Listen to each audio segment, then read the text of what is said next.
Hey there. Subscribe to my channel. And also press this bell icon. नमस्कार दोस्तों, स्वागत है आपका टू द पॉइंट क्लासेज में। मेरा नाम है अजय। आज मैं आप सबको रेलवे के प्रीवियस ईयर में आए हुए साइंस के महत्वपूर्ण न्यूमेरिकल बेस्ड सवाल कराऊंगा। इनमें हमारा अधिकतर न्यूमेरिकल बेस्ड सवाल ही होंगे। तो चलिए शुरू करते हैं। लेकिन उससे पहले अगर वीडियो आपको हमारा अच्छा लगे तो वीडियो को लाइक करें, शेयर करें तथा हमारे चैनल को सब्सक्राइब करें। तो चलिए शुरू करते हैं अपने पहले क्वेश्चन की ओर। आज का पहला प्रश्न है, निम्नलिखित में से कौन सा एक बायोगैस का घटक नहीं है? Option A carbon monoxide, option B methane, option C carbon dioxide, option D hydrogen sulphide. तो इसका सही जवाब होगा ऑप्शन ए कार्बन मोनोऑक्साइड, जिसका फॉर्मूला होता है CO, जबकि methane, carbon dioxide, hydrogen sulphide ये सब बायोगैस के घटक हैं। ठीक है, तो चलिए चलते हैं अपने अगले क्वेश्चन की ओर।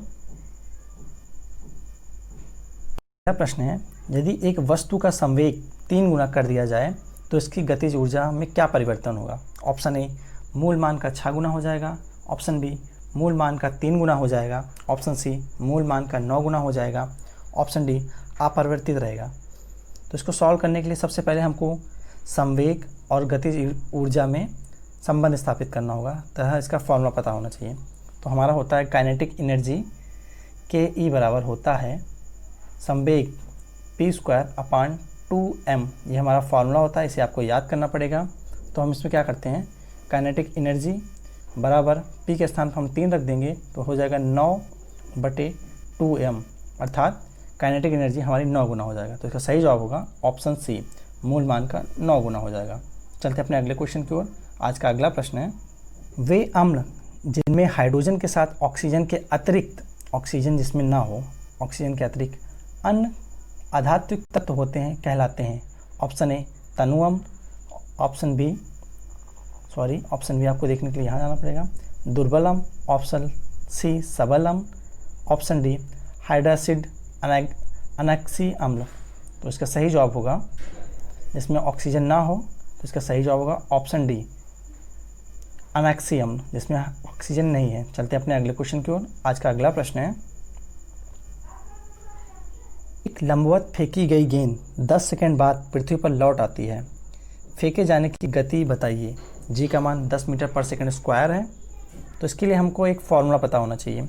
उस फार्मूला का नाम है फ्लाइट टाइम, प्रक्षेप गति। तो इसका होता है फ्लाइट टाइम T बराबर होता है U sin θ/G।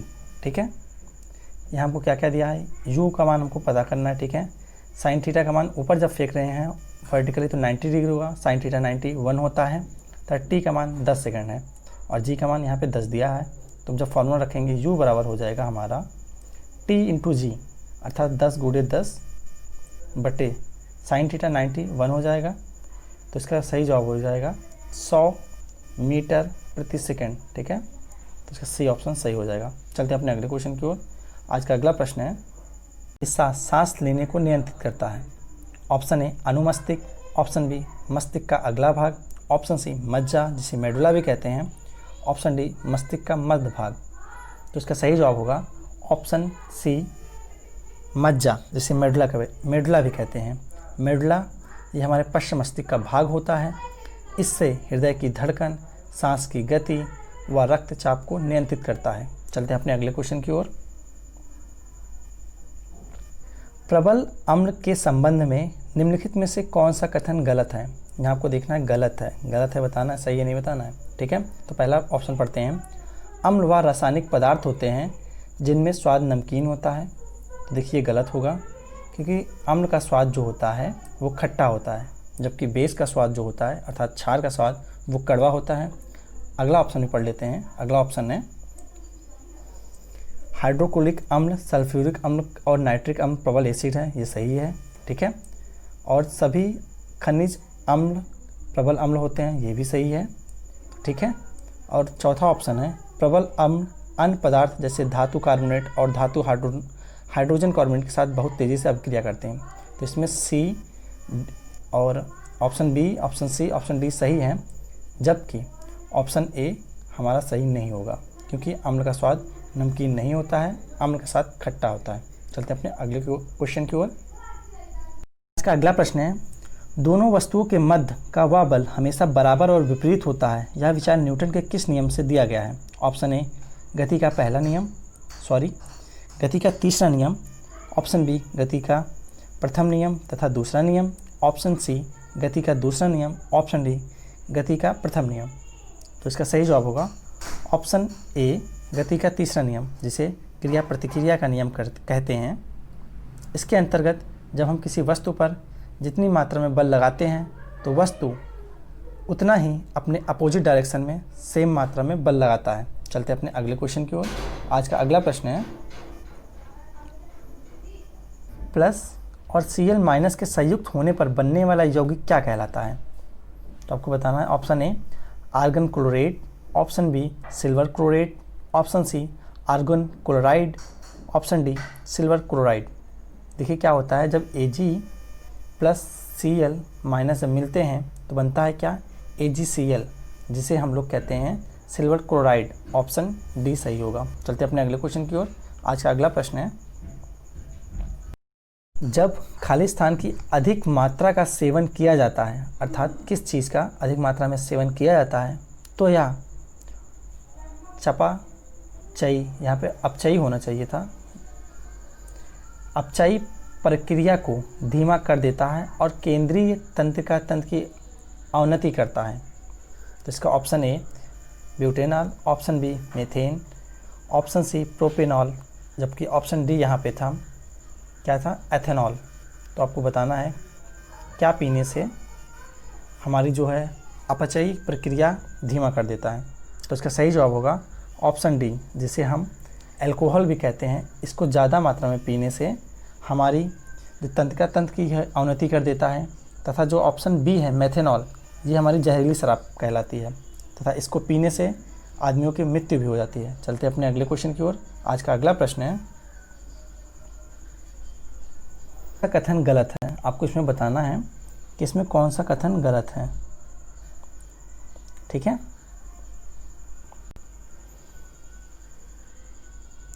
Option A sodium hydroxide NaOH की क्षारीय प्रकृति सोडियम आयनों की उपस्थिति के कारण होता है।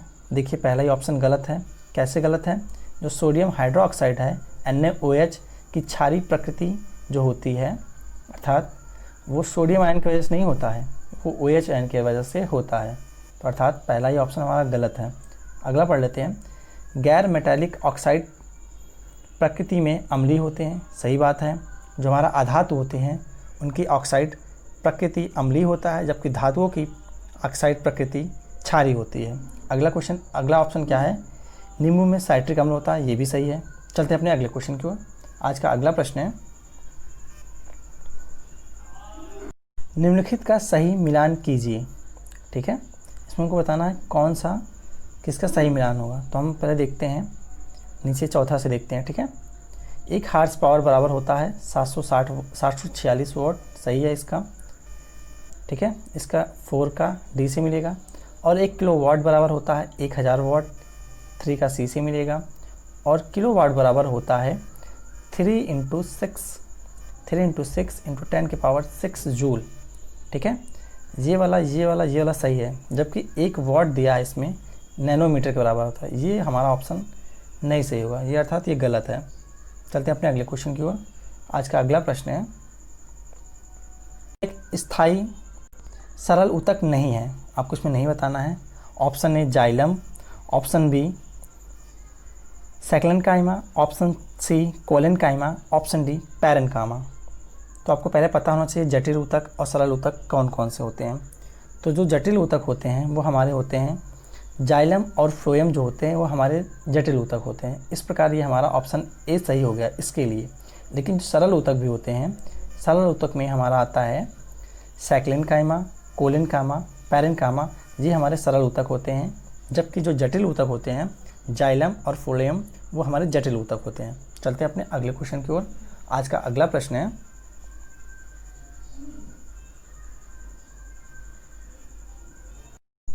एक गोली दर्पण के परावर्ती पृष्ठ के मध्य एक बिंदु होता है जिसे कहा जाता है।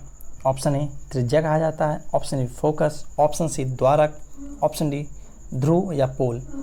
तो आप पहले सबसे पहले एक गोली दर्पण बनाइए, ठीक है।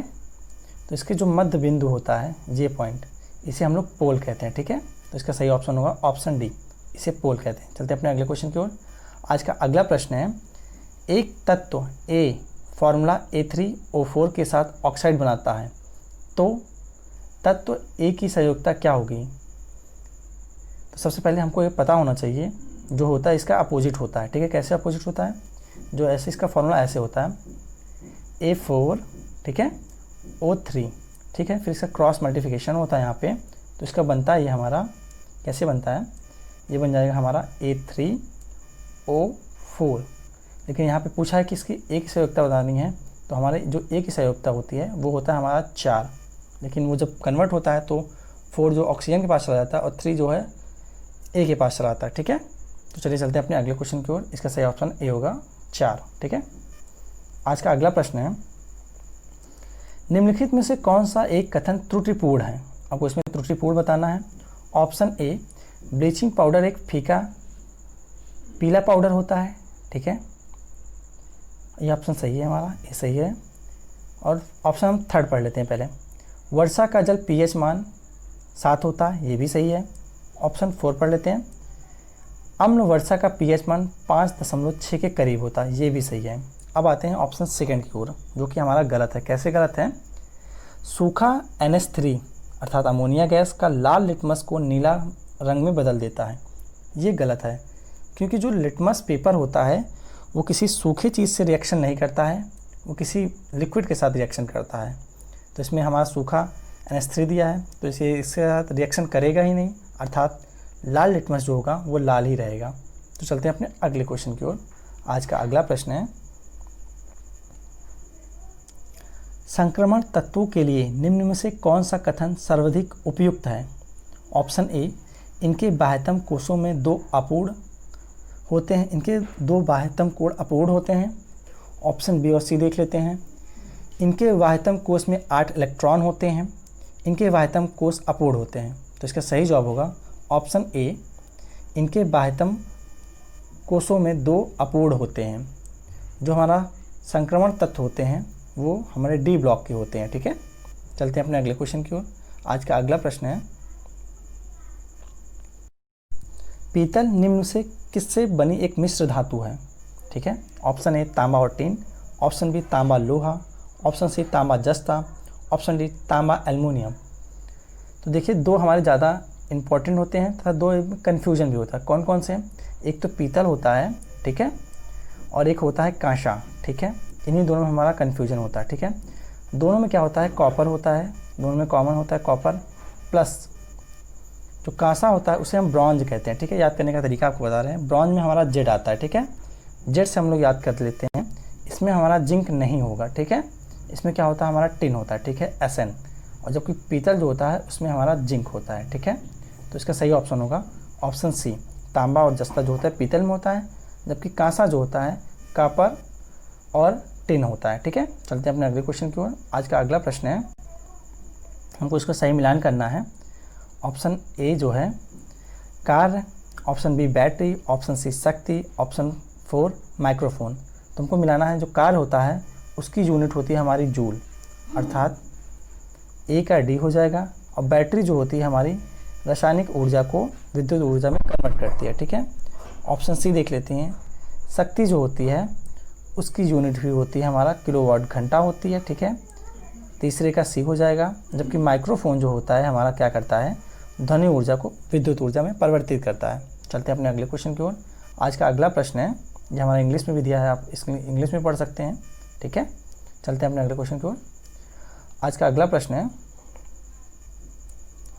इनमें से कौन सा स्थितिज ऊर्जा का उदाहरण नहीं है? ऑप्शन ए एक संकुचित जल स्रोत, ऑप्शन बी बहता हुआ जल स्रोत, ऑप्शन सी एक बांध में संचित किया गया जल, ऑप्शन डी एक उठाया हुआ हथौड़ा। तो इसका सही जवाब होगा जो है हमारा गतिज ऊर्जा का उदाहरण है, ना कि स्थितिज ऊर्जा का। चलते हैं अपने अगले क्वेश्चन की ओर। आज का अगला प्रश्न है, पुष्प के मध्य में स्थित मादा प्रजनन भाग को क्या कहा जाता है? ऑप्शन ए पंखुड़ी, ऑप्शन बी पुंकेसर, ऑप्शन डी अंडप, ऑप्शन सी अंडप। तो इसका सही जवाब होगा ऑप्शन सी अंडप कहा जाता है। जो पुष्प के मध्य में स्थित होता है उसे अंडप कहा जाता है। चलते अपने अगले क्वेश्चन की ओर। आज का अगला प्रश्न है, एक परिवार ने एक महीने में 320 इकाई ऊर्जा का उपयोग किया, यह ऊर्जा जूल में कितनी होगी? तो सबसे पहले आपको पता होना चाहिए एक इकाई में कितनी जूल होते हैं। तो होता है एक इकाई जूल बराबर होता है 3.6 इंटू, सॉरी यहाँ 6 होगा, इंटू 10⁻6 जूल। ठीक है, तो इसको हम अगर 320 इकाई है तो क्या करेंगे, सिंपल इसका 320 से मल्टीप्लाई कर देंगे। 320 मल्टीप्लाई 3.6 इंटू 10⁻6 जूल कर देंगे। तो इसका जब करेंगे तो इसका ऑप्शन आएगा ऑप्शन बी 1152 गुणे 10⁻6 जूल। चलते हैं अपने अगले क्वेश्चन की ओर। आज का अगला प्रश्न है, वैसे अंग जिनकी मौलिक संरचना तो एक समान होती है, ठीक है, मौलिक संरचना समान होती है, परंतु उनके द्वारा किया जाने वाला कार्य भिन्न भिन्न होता है, वो क्या कहलाता है? देखिए इसमें रेलवे के द्वारा जो ऑप्शन है वो गलत दिया गया था। मतलब जो समजात अंग होते हैं, ठीक है, उसको हम लोग होमोलॉगस आर्गन कहते हैं। ठीक है, इसको इंग्लिश में तो यहाँ लिखना चाहिए और हिंदी इसको यहाँ लिखनी चाहिए। और जो हमारा समरूप अंग होते हैं उसको एनालॉगस आर्गन कहते हैं। ठीक है, तो इसका सही जवाब होगा, हिंदी में देखा जाए तो समजात अंग कहेंगे और इंग्लिश में देखा जाए तो होमोलॉगस अंग कहेंगे। ठीक है, चलते हैं अपने अगले क्वेश्चन की ओर। आज का अगला प्रश्न है,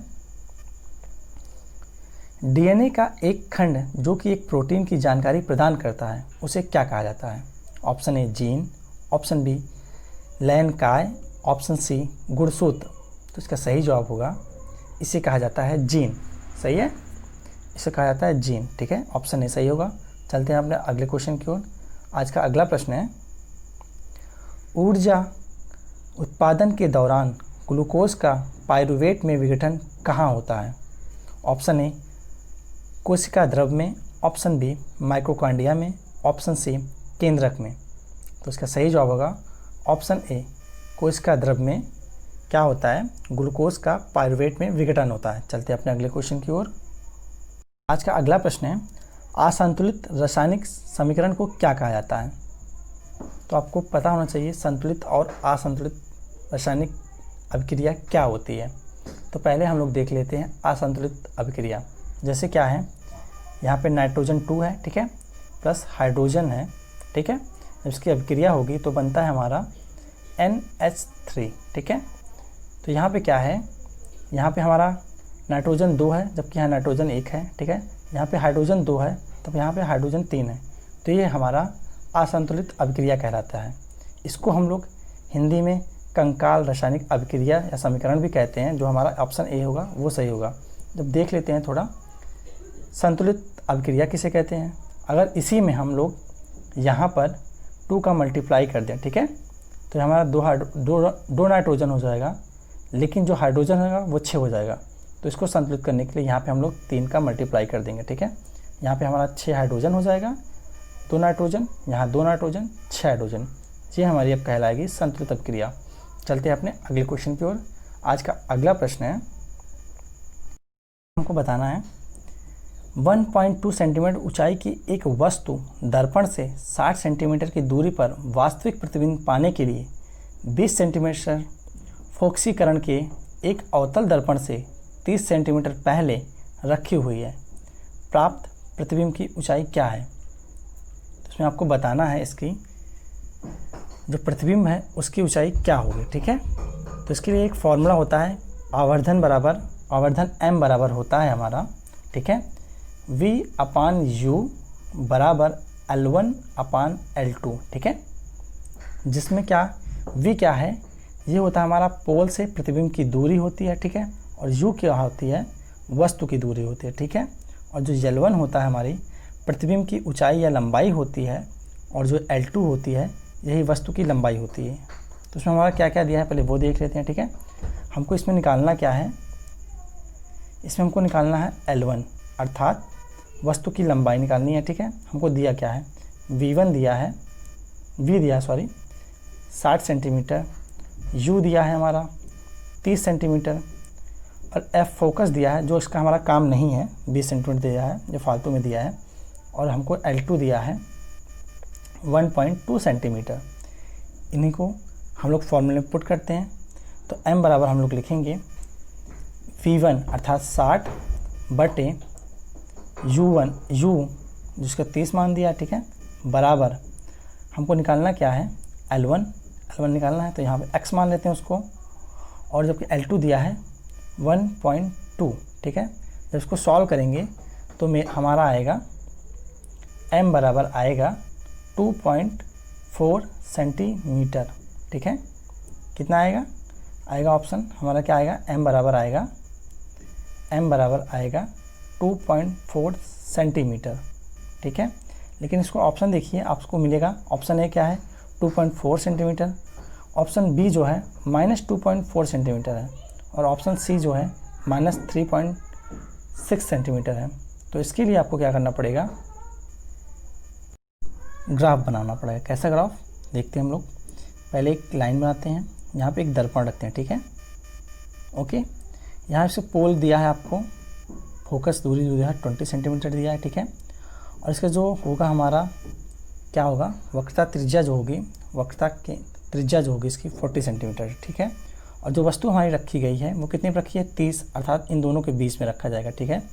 और वस्तु की ऊंचाई जो हमारा दिया है 2.5 सेंटीमीटर, ठीक है। जब वस्तु का प्रतिबिंब यहाँ से पड़ेगा, ठीक है, तो रिफ्लेक्ट होकर ये पोल से गुजरेगा, ठीक है। और पोल से गुजरेगा तो जो इसकी वक्रता त्रिज्या के आगे जाके हमारा इसका प्रतिबिंब बनेगा। कैसे प्रतिबिंब बनेगा, ऐसे, ठीक है। जब यहाँ प्रतिबिंब बनेगा तो जो प्रतिबिंब होगा इसका अपोजिट होगा, ठीक है। जब प्रतिबिंब बनेगा वो उल्टा बनेगा, वस्तु के आकार से बड़ा बनेगा। देखिए हमारा आंसर क्या आ रहा था, m बराबर आ रहा था 2.4 सेंटीमीटर, ठीक है। और यहाँ पे दिया कितना है 1.2 सेंटीमीटर, सॉरी यहाँ पे 1.2 सेंटीमीटर दिया है, ठीक है। और हमारा आंसर आ रहा था 2.4 सेंटीमीटर, अर्थात जिसका प्रतिबिंब है थोड़ा बड़ा बना है, अपोजिट बना है, मतलब उल्टा बना है ना, और लेफ़्ट साइड में बना है। तो कोई भी प्रतिबिंब अगर लेफ़्ट साइड बनता है तो उसकी मान हमेशा माइनस में होता है। तो इसका सही जवाब होगा m बराबर -2.4 सेंटीमीटर। ऑप्शन इसका जो सही होगा ऑप्शन बी 2.4 सेंटीमीटर इसका सही होगा, ठीक है। देखिए वैसे क्वेश्चन थोड़ा टफ हो गया था, लेकिन हम रेलवे पूछा है तो आपको करना पड़ेगा ही। चलते अपने अगले क्वेश्चन की ओर। आज का अगला प्रश्न है, नीचे के दो कॉलमों के घटकों को आपस में मिलान करिए तथा दिए गए विकल्पों का चयन करिए, ठीक है। तो इसमें आपको मिलान करना है, ठीक है। तो इसमें क्या कह रहा है, ए ऑप्शन पर चेक करते हैं।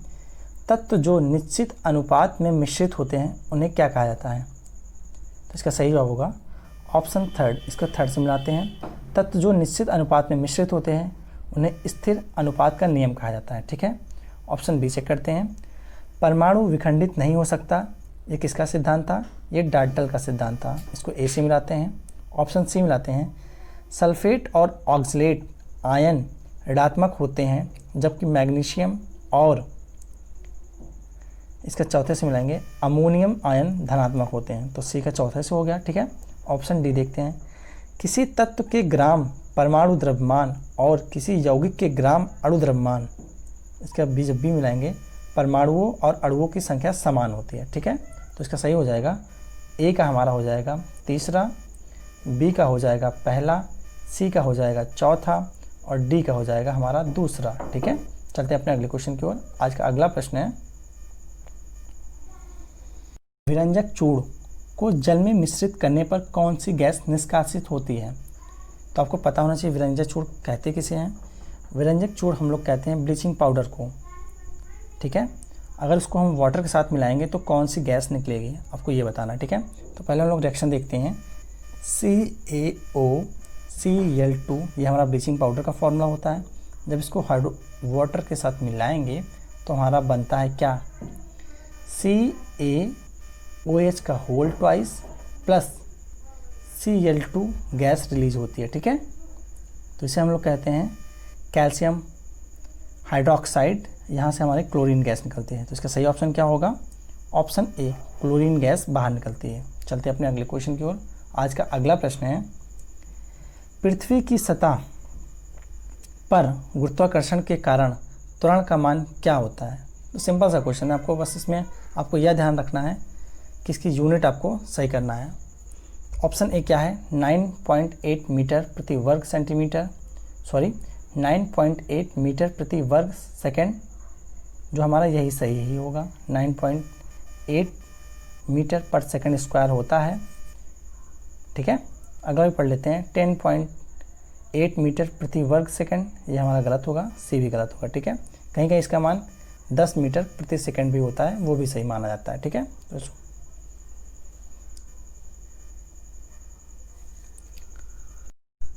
तो ये हमारे 30 प्रश्नों की सीरीज़ कंप्लीट होती है। वीडियो आपको कैसा लगा, वीडियो में कमेंट करके तथा वीडियो को लाइक करके हमें ज़रूर बताएं। धन्यवाद।